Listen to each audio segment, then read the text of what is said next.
Darkness, sometimes it follows us like a shadow, lurking just behind. For some, however, this darkness is more than just a shadow, it consumes them entirely. Among these individuals, few are as terrifyingly dark as Jeffrey Dahmer.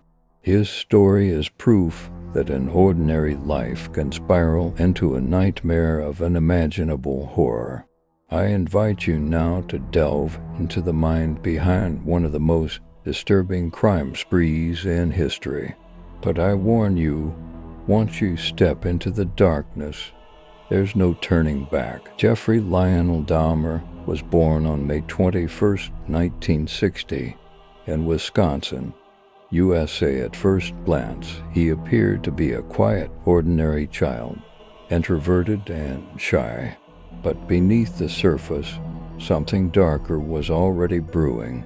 Even as a child, Dahmer showed disturbing signs. His fascination with animals quickly morphed into an obsession with dissection, alarming his family.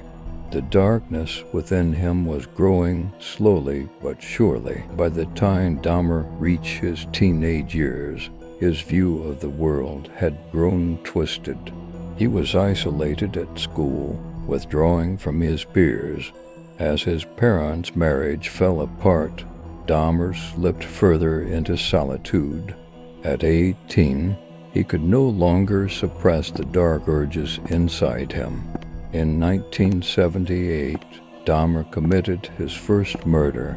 He had just graduated high school and was supposed to begin a new chapter in life. Instead, he began a dark path of killing. Dahmer's descent into murder revealed not just a killer, but a soul consumed by darkness. Over the course of his crime spree, he took the lives of 17 young men, luring them into his apartment. He would drug them, strangle them, and later indulge in unspeakable acts.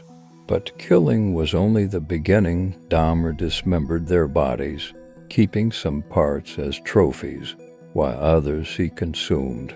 His apartment became a shrine to death, a chilling testament to his unspeakable acts. Dahmer's first murder came in 1978 when he was only 18. His victim, Stephen Hicks, was a 19-year-old hitchhiker. Dahmer invited him home for drinks.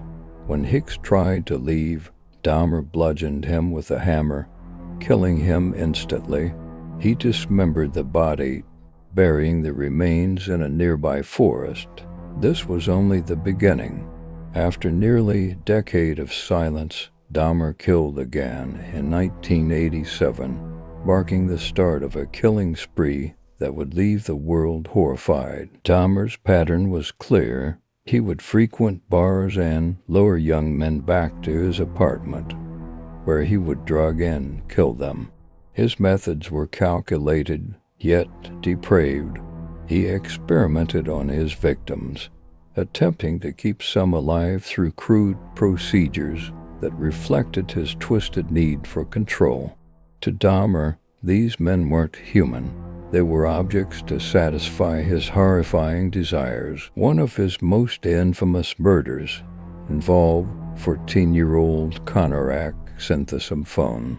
Dahmer drugged and assaulted him, performing twisted experiments on his body. But Synthesymphone managed to escape, only to be found by 2 women who called the police. In a tragic twist, the police believed Dahmer's explanation and returned the boy to his captor. That same night, Dahmer killed him. This crime revealed not only Dahmer's cruelty, but also the grave mistakes made by those meant to protect. Many of Dahmer's victims were dismembered, their body parts stored in his apartment as gruesome reminders of his crimes. He consumed some parts of his victims, driven by a chilling desire to possess them completely.